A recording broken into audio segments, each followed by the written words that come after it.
Hi everyone, welcome back to my channel. It is the end of February already and you know what that means. It's time for another monthly favorites. It might be just me, but I feel like this setup and situation feels a lot different than it has in the past couple of weeks. For one, it is like a perfectly clear sunny day, and two, I have a new background. I got a new bookcase last weekend and I replaced the white bookshelf from CB2 that I used to have here. I didn't do a very good job at styling that bookshelf and keeping it nice and pretty, but I definitely want to make sure this display stays really nice and aesthetic. For the first few weeks of February, I honestly kind of felt like it was just the same old continuation from January. I wasn't really adding too many new things to my February favorites, but as the month went on, I tried out a couple of new things and found some things that really did click as favorites for the month. So let's go ahead and get started. So last time I started off with my beauty favorites, but I guess my channel is becoming more and more focused on fashion and style, so I should probably start off with that. Please leave me a comment and let me know what content you enjoy seeing the most from me. I'm definitely, of course, trying to grow my channel, and of course the fashion videos and usually hauls and stuff get the most views, but I'm just curious to hear from my subscribers who are actually watching this video what kind of content do you like seeing from me the most. But anyway, for February, I have a couple of fashion favorites.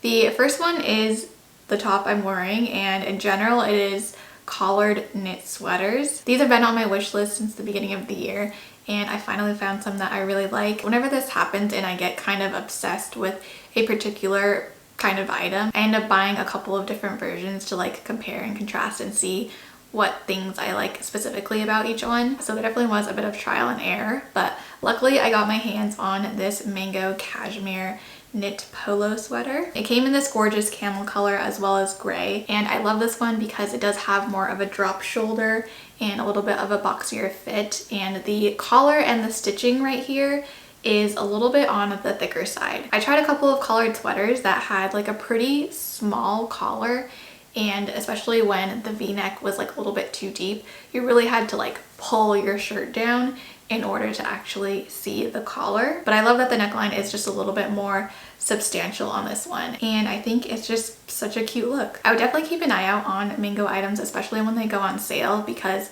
once they start dropping in price and things get returned and stuff, the stock will go in and out.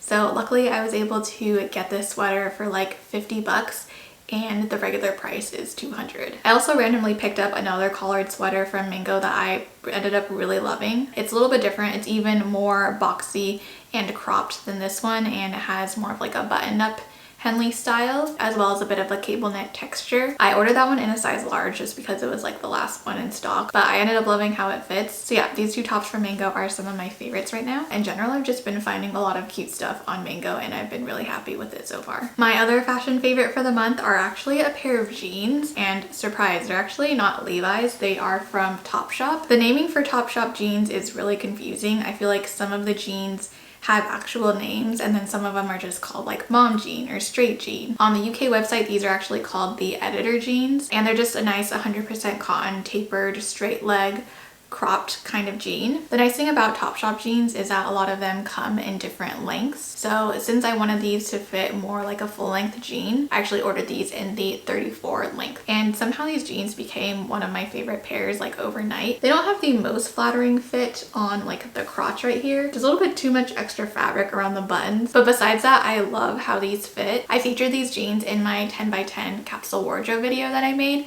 And I picked these jeans out specifically because they're just really versatile. I feel like they just go with everything that you wear on top because the legs are just a little bit more slim and tapered. I also really love the wash on these jeans.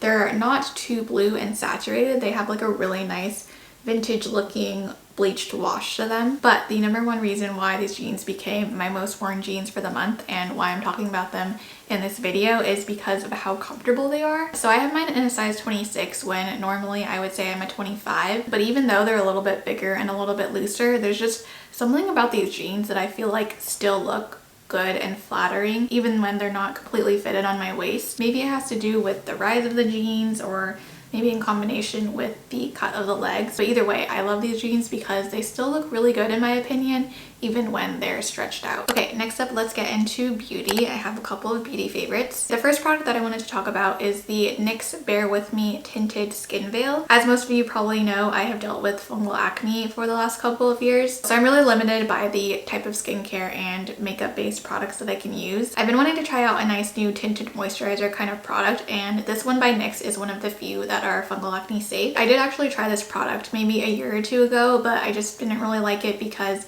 I found it to be a little bit too dry on my skin, and I just didn't like the way it sat on it. I do still think that I wish it were a little bit more moisturizing. It's a little bit of a thicker consistency, but after repurchasing it recently, I played around with different ways of applying this product, and I find that using my fingers works the best for me. It does give a nice bit of tinted coverage to your skin that can be built up a little bit, and I found that using the fingers worked the best because my sponge would just soak up too much product. So yeah, I have been enjoying this. I think it gives a nice natural finish to your skin, and it really just evens out the skin the way I want it to. Since I do prefer a little bit more of a dewy finish to my skin though, I have been using it more with the AURIC Glowless. This is a really beautiful product. It's basically like the Charlotte Hollywood Flawless Filter, but just a little bit less concentrated and highlighty and a little bit more dewy. So yeah, I've been really liking using these two together. I feel like it gives me a little bit more of that flawless, but still no makeup kind of look. And then next for my beauty favorites, I think because I just found this to not be dewy enough for me, I've been reaching back into my cream blush and bronzer more. I was pretty much only reaching for powder products for the last few months, but I'm back in my creams, and my favorite cream blushes lately have been the ones by Kosas. I have it in two colors. This one is Tropic Equinox, and this one looks a lot grosser because I've had it for longer and I've used it more. And then I also have Velvet Melon. I'm actually wearing both mixed today, but Tropic Equinox is just my go-to for an everyday blush. It's such a perfect natural peachy rosy brown color. And then Velvet Melon is also so pretty. It's a very pretty light peachy cantaloupe color, and I just love the colors of these blushes so much because I think they just really flatter my skin tone. A lot of blushes are pretty deep and pigmented, and I feel like whenever I pair those colors with bronzer and contour, it just looks like a lot of unnatural depth on my face. I also wanted to give a shout out to the brush that I've been using to apply these blushes. I think I kind of struggle with the placement of my blush and bronzer sometimes, and it can just kind of get muddy and messy. So for me, the key has been to use something that's a little bit fluffier, not quite as dense, and also smaller. So this is the little shape of the brush that I'm currently using. It's definitely dense enough to pick up some cream product, and since the brush is a lot more precise but still fluffy, I can just apply it as I go, blend it out as I go, and just place the blush exactly where I want it to be. Before, I was using a brush that would basically apply all of my blush in like 2 strokes, and then sometimes I would have to go in with my sponge and just like clean up around the edges, but this makes things a lot easier. For bronzer, I've been really loving the Fenty cream bronzer. I've been using the shade Butter Biscuit, and I think it's the perfect shade for my pale skin in the winter. It doesn't add too much warmth, but it's just like the perfect amount of color and dewiness. And for this bronzer, I've been using the Real Techniques contour brush, and I think this also has been working really well. Okay, that's it for beauty. I do actually have a like personal care kind of item that I briefly wanted to talk about, and this product is probably not going to be very interesting to most of you, but I recently got a mouth guard this month and it's been great. So I actually have some jaw issues. I had jaw surgery when I was 17, and honestly, life after I recovered from the surgery has been great. I never really had any issues with my jaw, but recently in December I was eating a sandwich, and I guess I just opened my mouth too wide and my jaw like cracked pretty loudly, and everything was okay after that. I saw my dentist, they said it was fine. But ever since then, I do feel like my jaw has been a little bit weaker. Every time I eat something that requires some more chewing than usual, my jaw will feel a little bit sore afterwards. And I've also been told by dentists in the past that I probably grind my teeth at night when I sleep. So it just got to the point where I felt like I should get a mouth guard to help prevent my jaw from getting worse. So I ordered this from Amazon. This is by the brand the Confidental, and it comes with 2 different thicknesses for mouth guards. All you do basically is boil them for a really short amount of time and then mold them to your teeth, and you basically have a custom fit night guard for just a couple of bucks. I don't think I did the best job of molding it, but it definitely works, and it could definitely just be kind of like a placebo effect, but I do feel slightly comforted whenever I do wear my mouth guard at night. Okay, last favorite of February. Last month I mentioned a dehumidifier as my favorite little small home appliance that I got,